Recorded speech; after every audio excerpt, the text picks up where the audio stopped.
She was very happy. You know, she loved everything. She would sing and she would dance. I can remember times where doctors would be trying to get a vein in her arm and they would be like, "I'm so sorry, Jaclyn," because they would miss, and she'd say, "It's okay. Don't worry about it." Say hi. She was just like almost too good to be true because she was just so perfect. She was just like a little angel that came, and just where I had her temporarily.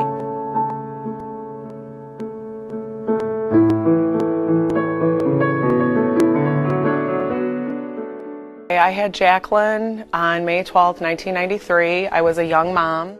I was only 19 when I had her, and she was just a perfect, healthy, beautiful little girl.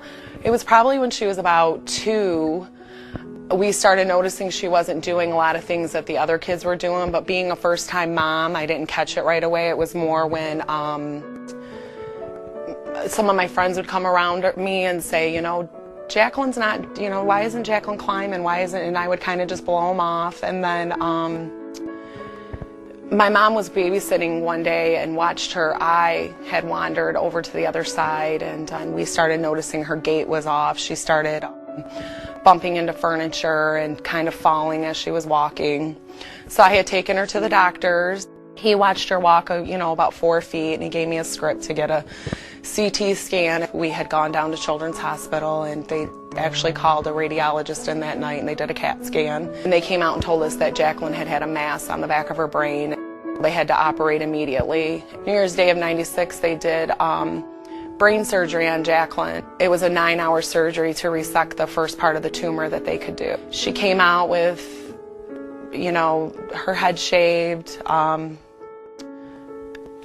staples all the way down the back of her head, just hair sticking out from iodine, and she was smiling and just happy-go-lucky. And from 2 days ago of having this vibrant, beautiful little girl, healthy, in 2 days your whole life just turned upside down.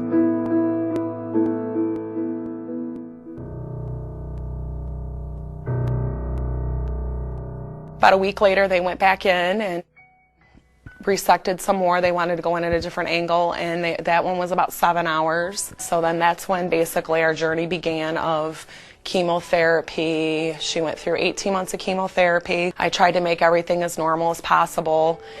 And then right after she finished her chemotherapy, she had relapsed. This time when it came back all through her brain and her spine. She didn't walk, she didn't talk, and my whole life evolved around taking care of her. Everything was about taking care of Jaclyn. That's what my identity was, because she was like 24-hour care. I tube fed her, she had to be diapered, but she had her own little language with me. Like, she would hum when she'd want things, and every time she would hum, I'd go get her, and we would, she loved to be rocked, and we'd rock and sing. I just remember hours and hours of just rocking this 10-year-old little girl, but she had like a little 2-month-old mind.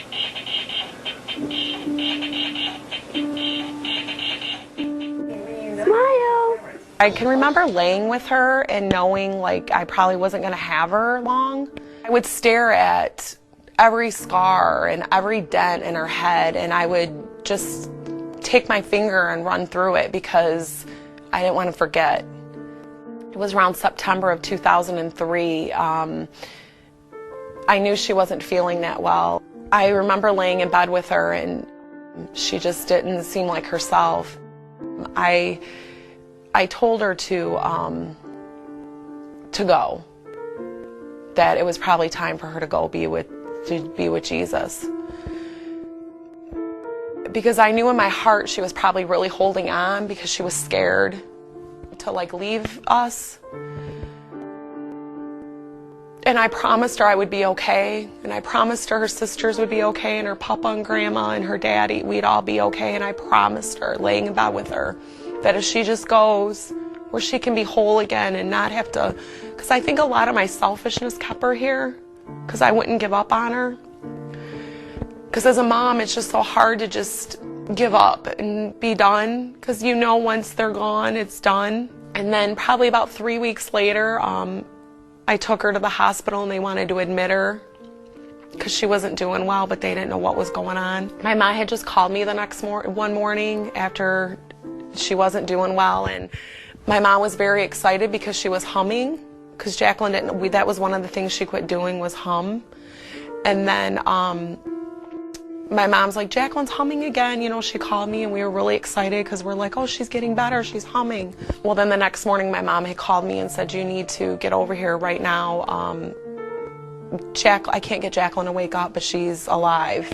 I ran to my mom's and she was in her little chair, and I kneeled down next to her and I started talking to her, and